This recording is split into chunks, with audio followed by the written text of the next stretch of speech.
ഈ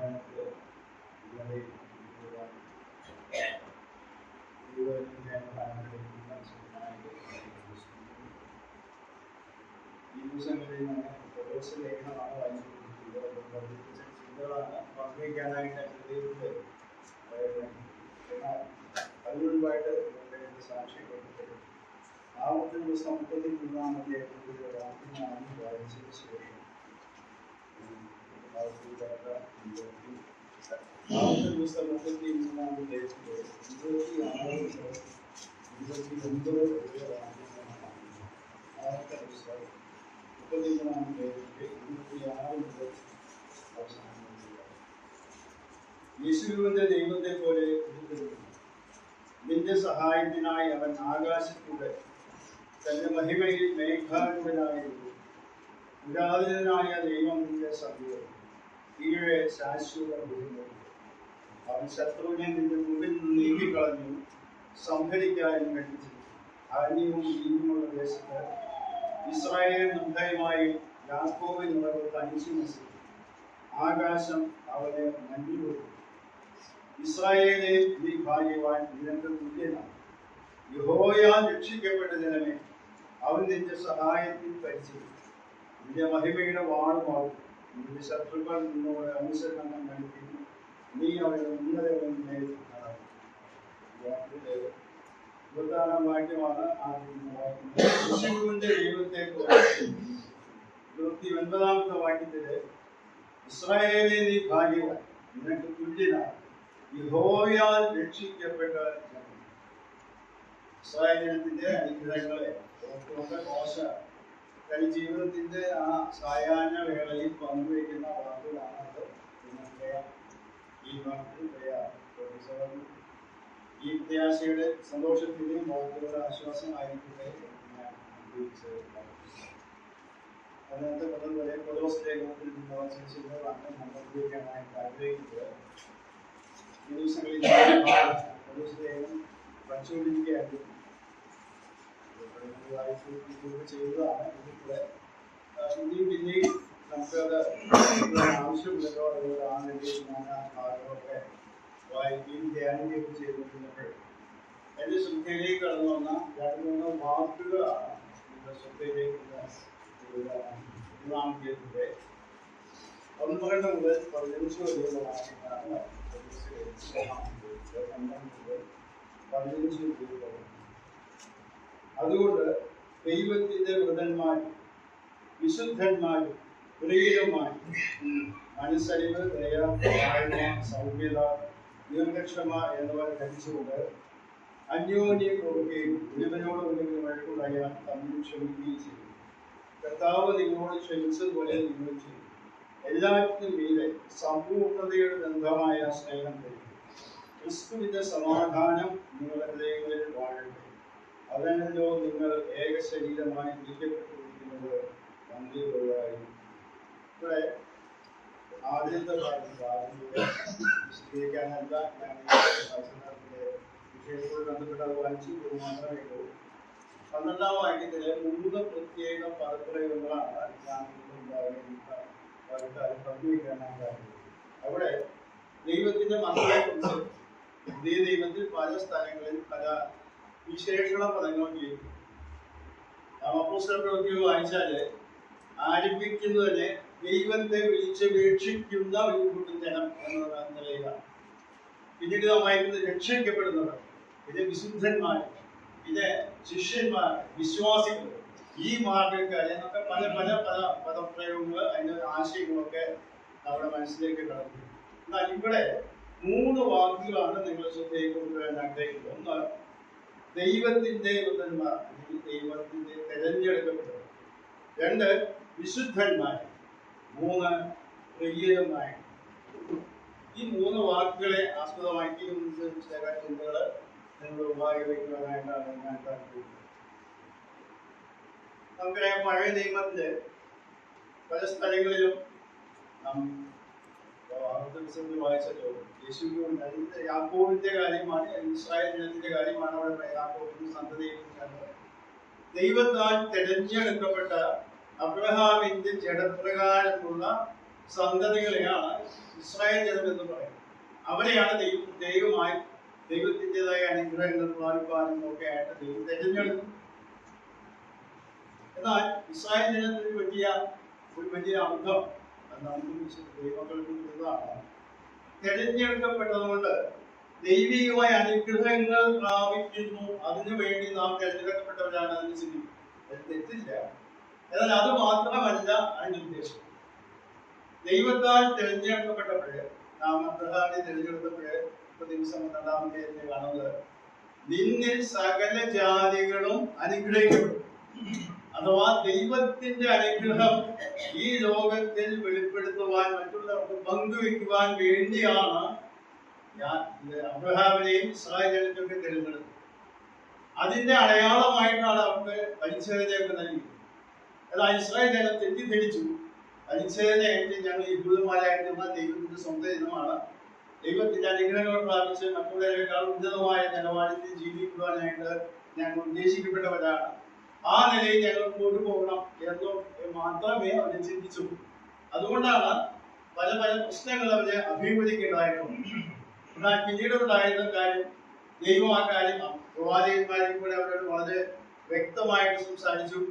എന്നിട്ടും അവർക്ക് തിരിച്ചറിയാൻ കഴിയാതെ, ദൈവത്തോട് വിശ്വസ്തരായിരിക്കാതെ, ദൈവം എന്തിനു വേണ്ടി അവരെ തെരഞ്ഞെടുത്തുവോ ആ ഉദ്ദേശം പൂർണ്ണമായി സാധിക്കാതെ, ദൈവത്തിന്റെ മഹത്വത്തിനായിട്ട് ദൈവത്തിന്റെ സാക്ഷികളായി, അല്ലെങ്കിൽ അബ്രഹാമിന്റെ സന്തതിയായ മശിഹ വന്ന് ആ മശിഹായിൽ കൂടെ ലോകത്തിലുള്ള സർവ്വ ജനങ്ങളും അനുഗ്രഹിക്കപ്പെടണം എന്നുള്ളതിന്റെ മുഖാന്തരമായി ചാനലായിട്ടാണ് ഇസ്രായേൽ ജനത്തെ അവിടെ തെരഞ്ഞെടുത്തത്.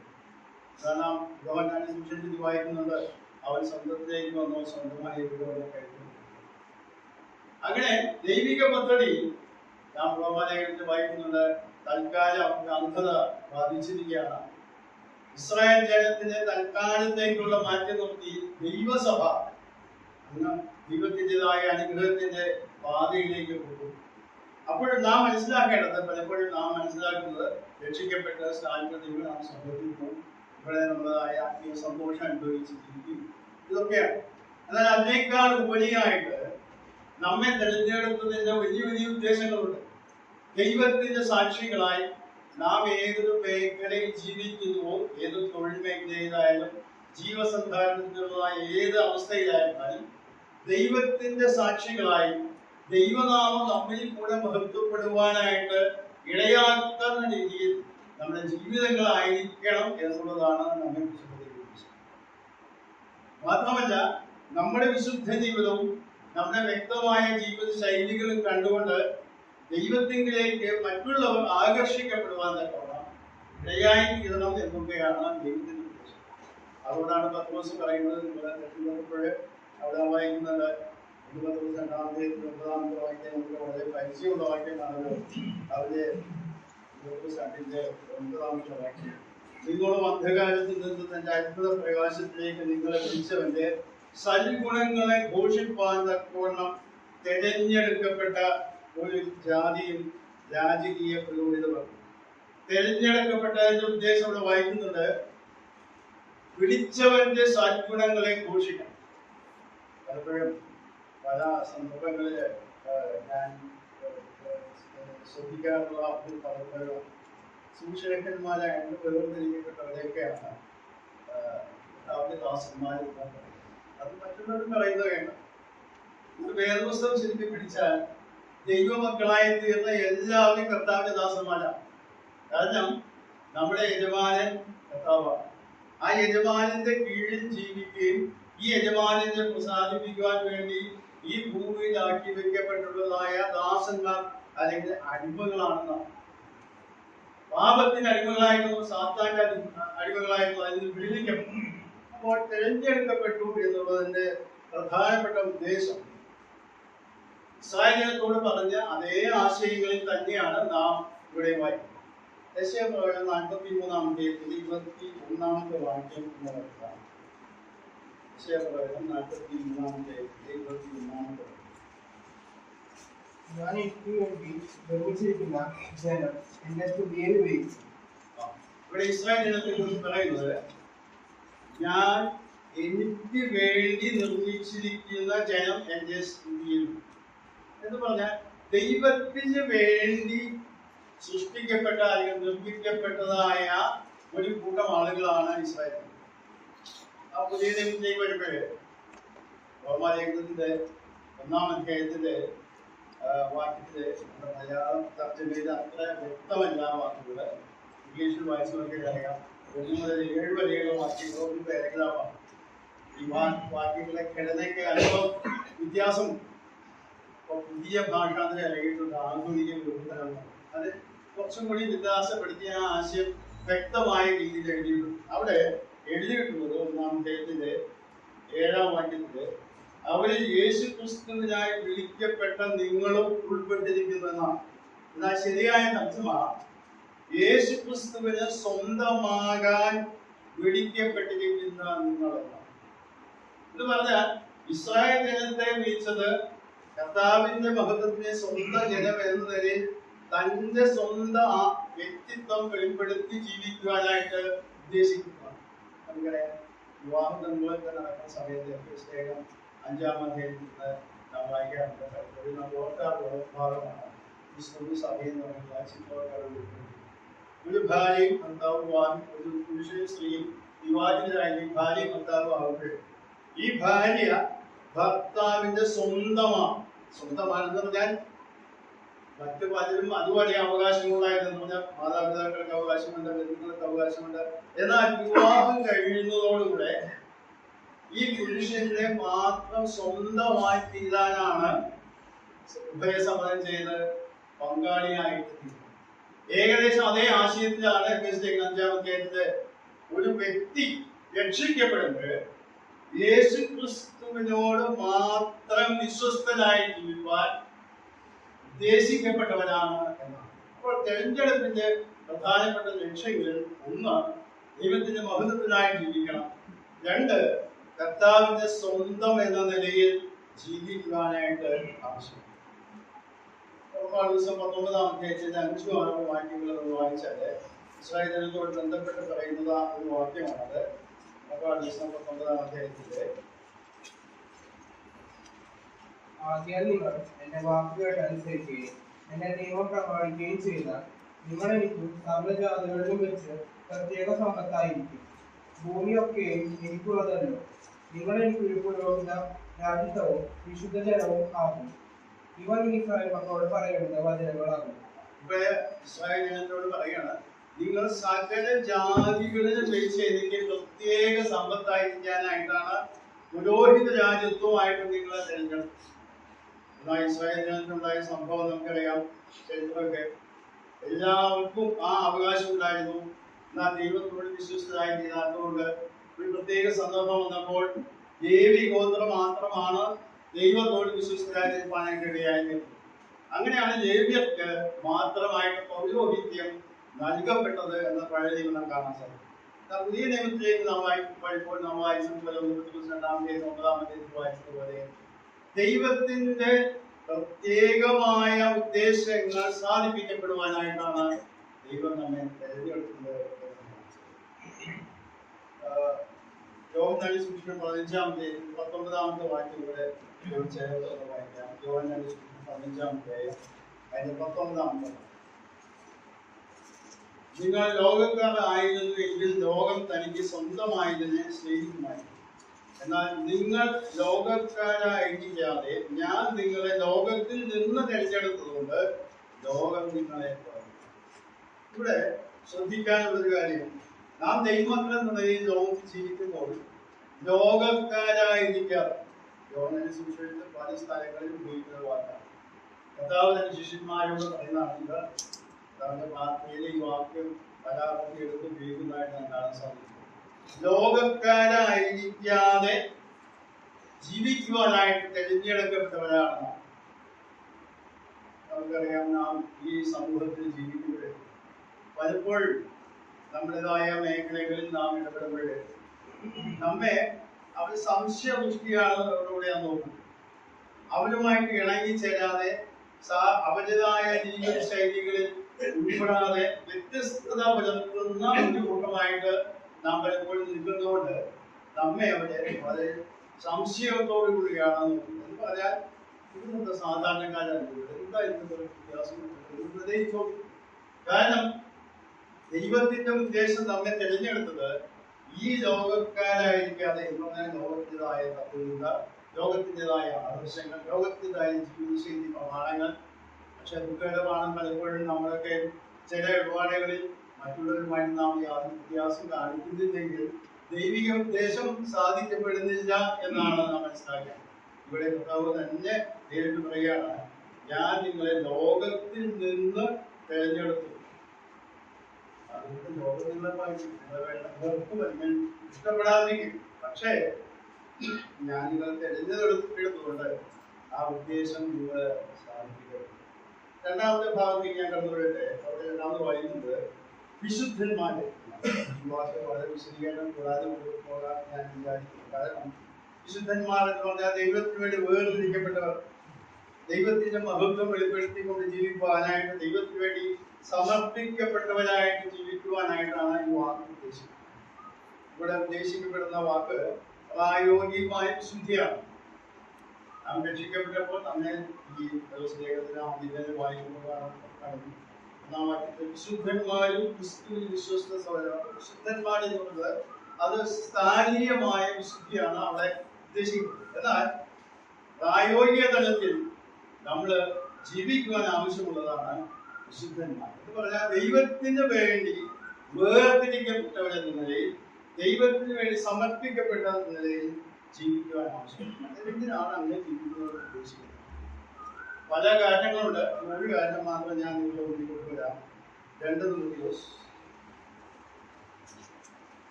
2-ാം അധ്യായത്തിലെ 21-ാമത്തെ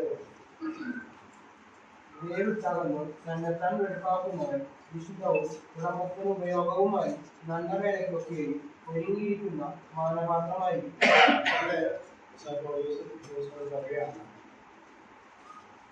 തന്നെത്താൻ വെളിപ്പാക്കുന്ന വിശുദ്ധവും ഉടമസ്ഥൻ അല്ലെങ്കിൽ യജമാനന് ഉപയോഗവുമായി നല്ല വേലയ്ക്കൊക്കെ ഒരുങ്ങിയിരിക്കുന്ന മാനപാത്രം. മാനപാത്രം എന്ന് പറഞ്ഞാൽ നോബിൾ പർപ്പസ് എന്നാണ് അവിടെ ഉദ്ദേശിക്കുന്നത്. എന്ന് പറഞ്ഞാൽ ശ്രേഷ്ഠമായ മാന്യമായ കാര്യങ്ങൾ ദൈവം നമ്മിലൂടെ പ്രവർത്തിക്കാൻ ആഗ്രഹിക്കുമ്പോൾ അതിന് നാം എന്ത് ചെയ്യണം? വിശുദ്ധന്മാരായി ചിന്തിക്കാനായിട്ട്. അപ്പോൾ വളരെ വിസ്തൃതമായ വിശദീകരണങ്ങൾ ഈ വാക്കിന് നൽകാൻ കഴിയും. അതല്ല ഞാൻ ഉദ്ദേശിക്കുന്നത്. പ്രായോഗിക തലത്തിൽ 1-2 കാര്യങ്ങൾ മാത്രമേ ചൂണ്ടിക്കാൻ കഴിയൂ. മൂന്നാമത് പ്രിയരുമായി എന്ന വാക്കാണ് പ്രിയ. ഈ വാക്ക് ഞാൻ വായിക്കുകയും ധ്യാനിക്കുകയും ചെയ്തിട്ടുണ്ട്.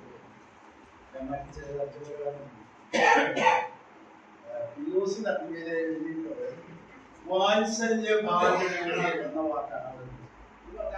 ഒരു പിതാവിന് മക്കളോടോ അല്ലെങ്കിൽ കൊച്ചു മക്കളോടോ തോന്നുന്ന ആ പ്രത്യേകമായ സ്നേഹത്തിന്റെ അവസ്ഥയാണ് വാത്സല്യം എന്ന വാക്ക്.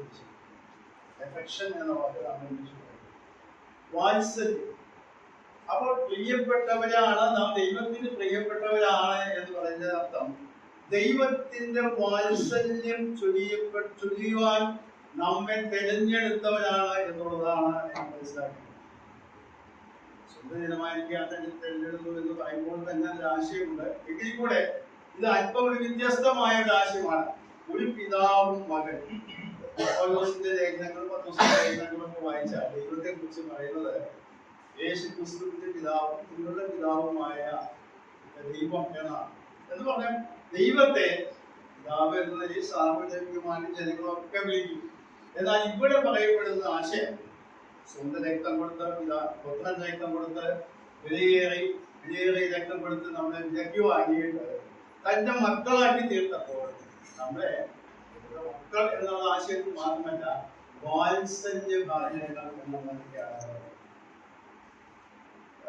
ലേഖനം 1-ാം അധ്യായത്തിന്റെ ഒരു വാക്യം ഞങ്ങൾ കാണിച്ചുതരാം. യേശു ക്രിസ്തുവിനെ കുറിച്ച് തന്നെ പറയുന്ന വാക്കാണ് അവിടെ.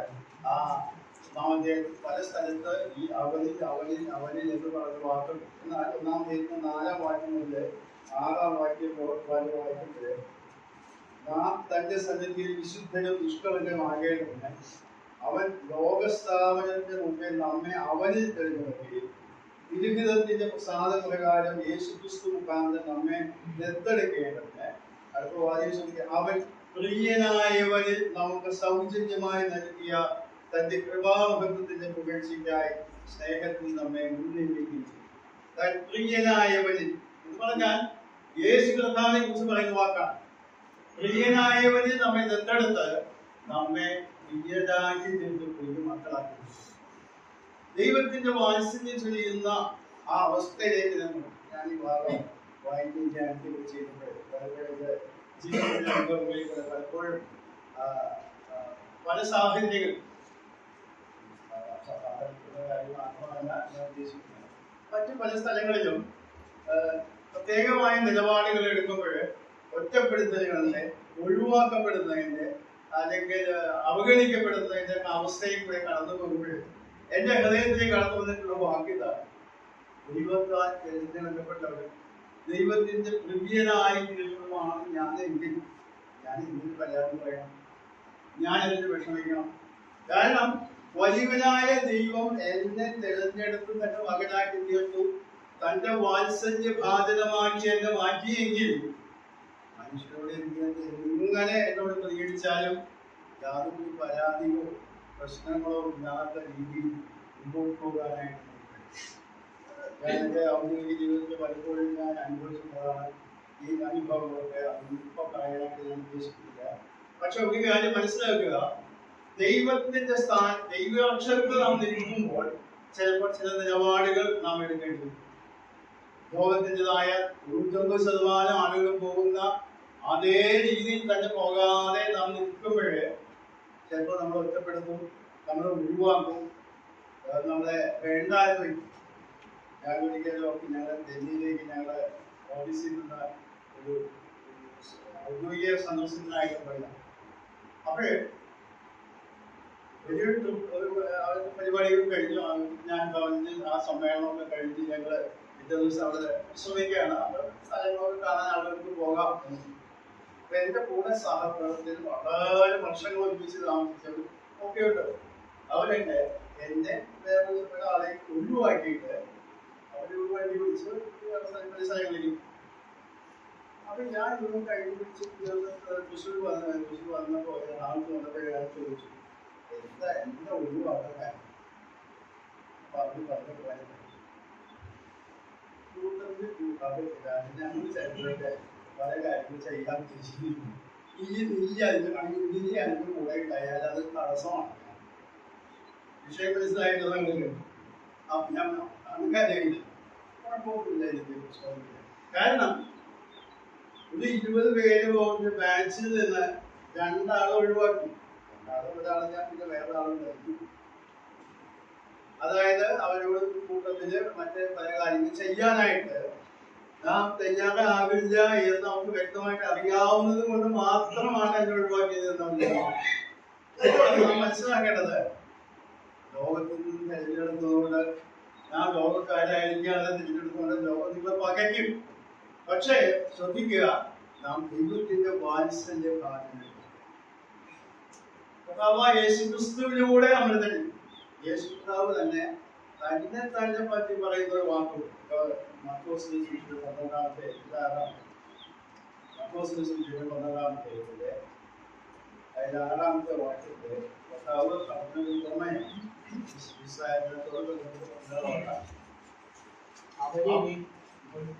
ഒരു പ്രിയ മകനുണ്ടായിരുന്നു. എന്റെ മകനെ അവർ ശങ്കിക്കുമെന്ന് പറഞ്ഞ് ഒടുക്കം അവനെ അവരുടെ അടുത്ത് പറഞ്ഞയച്ചു. കർത്താവ് തന്നെ തന്നെ വെളിപ്പെടുത്തുന്ന വാക്കാണ് ഒരു പ്രിയ മകൻ ഉണ്ടായിരുന്നു. യേശു കർത്താവിനെ കുറിച്ച് യേശു കർത്താവ് തന്നെ പറയുന്ന വാക്കാണ് പിതാവിന്റെ പ്രിയ മകൻ എന്ന നിലയിൽ ഞാൻ എന്നെ ദൈവം അയച്ചു. പക്ഷെ ഇസ്രായേലിനും ഇത് വായിച്ചാൽ അറിയാം, 12-ാം വാക്യത്തിൽ തങ്ങളെ കുറിച്ച് ആ കുഞ്ഞു പറഞ്ഞതെന്ന് ഗ്രഹിച്ചിട്ട് അവർ അവനെ പിടിപ്പാൻ അന്വേഷിച്ചത് വായിക്കും. അപ്പൊ ഇസ്രായേലിന് കേൾക്കാൻ മനസ്സിലായി അവനെയാണ് ഉദ്ദേശിച്ച് ഈ പറഞ്ഞതൊക്കെ എന്ന്. എന്നാൽ ഇവിടെ ശ്രദ്ധിക്കുക, കർത്താവ് തന്നെ വെളിപ്പെടുത്തുന്നത് പിതാവ് പ്രിയപുത്രൻ എന്ന് പുത്രനും പറയുന്നത് ഞാൻ പ്രിയ മകനാണ്. ആ പ്രിയ മകനിൽ കൂടെ നമ്മെ അവൻ സ്വീകരിച്ചപ്പോഴേ പ്രിയ മക്കളായിട്ട് വായിക്കുന്നത്. അതുകൊണ്ടാണ് പ്രിയരായിട്ട് പ്രിയമുള്ള നിയമങ്ങളെ ഞാൻ ഈ വാക്കുകൾ നിരൂപിച്ചു പോകാനായിട്ട് ആഗ്രഹിക്കുന്നില്ല. ഈ 3 വാക്കുകൾ എന്റെ ശ്രദ്ധയിലേക്ക് കടന്നുവന്നപ്പോൾ ഞാൻ എന്റെ ശ്രദ്ധയിലേക്ക് കടന്ന 3 വാക്കുകളാണത്. പശ്ചാത്തലം വിശദീകരിക്കാനൊന്നല്ല ഞാൻ ഈ വാക്കുകൾ ഞാൻ പറഞ്ഞത്. അഥവാ ദൈവ പൈതലിന് ഉള്ളതായ 3 പ്രത്യേക വിശേഷണങ്ങളാണ്. ദൈവത്താൽ തിരഞ്ഞെടുക്കപ്പെട്ട 2 ദൈവത്തിന്റെ വിശുദ്ധന്മാരാണ്. ദൈവത്തിന് വേണ്ടി സമർപ്പിക്കപ്പെട്ടവരും ദൈവത്തിന്റെ ഉദ്ദേശങ്ങൾക്ക് വേണ്ടി ജീവിക്കാൻ തിരഞ്ഞെടുക്കപ്പെട്ടവരുമാണ്. 3 ദൈവത്തിന്റെ പ്രിയരാണ്. പലപ്പോഴും നമ്മുടെ ജീവിതത്തിന്റെ അനുഭവങ്ങളിലൂടെ കടന്നുകൊണ്ട് നാം വിചാരിക്കും ഞാൻ ദൈവത്തിന് പ്രിയനാണ്. ഇതുപോലെയുള്ള സാഹചര്യങ്ങൾ ദൈവം എനിക്ക് അനുവദിക്കുന്നുണ്ടല്ലോ. അതിനാണ് ഞാൻ പറയുന്നത് കർത്താവായ യേശുക്രിസ്തു തന്നെ ഒരു മകൻ എന്നാണ്. ആ പ്രിയ മകൻ ആണ് കർത്താവ് ഈ ലോകത്തിലായിരുന്ന സമയത്ത് ദൈവിക ഉദ്ദേശങ്ങൾ, പിതാവിന്റെ ഉദ്ദേശങ്ങൾ സാധിപ്പിക്കുവാൻ വേണ്ടി കടന്നുപോയ സാഹചര്യങ്ങളൊക്കെ സുവിശേഷങ്ങളിൽ നാം വായിക്കാൻ കാണാൻ സാധിക്കും. പലപ്പോഴും നമുക്ക് കർത്താവിനെ കുറിച്ച് വേണ്ടത്ര ഗ്രാഹ്യമില്ല എന്ന് ചില സംസാരങ്ങളൊക്കെ കേൾക്കുന്നതാണ്. സുവിശേഷങ്ങൾ മാത്രം നാം വായിച്ചു നോക്കുക. യേശു കർത്താവ് നേരിട്ട അത്രയും എതിർപ്പുകൾ നാം ആരും നേരിട്ടു. സ്വന്തം ജനം അതിനോട് സംശയങ്ങൾ ചോദിക്കുന്നവരുടെ വാക്കിൽ കൊടുക്കുവാനാണ്, വാക്കിൽ പിടിക്കുവാനാണ്, പരീക്ഷിച്ച് ചോദിച്ചു എന്നൊക്കെയാണ് വായിക്കുന്നത്. പറഞ്ഞാൽ എന്ത് സംസാരിച്ചാലും തന്നെ വാക്കിൽ കൊടുക്കാനൊക്കെ ശ്രമിക്കുന്ന സമൂഹം സ്വന്തം ജനമാണ്.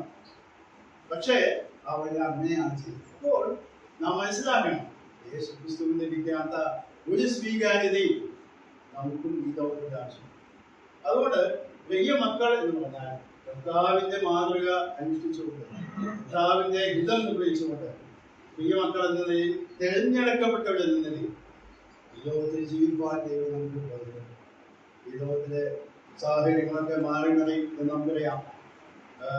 സാക്ഷ്യം പറഞ്ഞതുപോലെ സാഹചര്യങ്ങൾ മാറുന്നു, പ്രതീക്ഷിക്കാത്ത രീതിയിൽ കാര്യങ്ങളൊക്കെ നടക്കും. ചിലപ്പോഴൊക്കെ അപ്രതീക്ഷിതമായിട്ട് ചില കാര്യങ്ങൾ നടക്കും. എന്നാൽ ഇതൊക്കെ ദൈവിക പദ്ധതിയിൽപ്പെട്ട കാര്യങ്ങളാണ് എന്നെ കുറിച്ച് എന്ന് മനസ്സിലാക്കുമ്പോഴേ ദൈവത്താലത്തിലാണ്, ദൈവത്തിന്റെ വിശുദ്ധ മക്കളാണ്, ദൈവത്തിന്റെ പ്രിയരാണ് എന്നത് ദൈവത്തെ ബന്ധപ്പെടുത്തി ദൈവം നൽകുന്ന ആയുസ്സൊക്കെ ജീവിക്കുക, ദൈവം ധാരാളമാക്കുക. ഈ പുറത്തുള്ളവർക്ക് നമുക്ക് പല നൽകട്ടെ.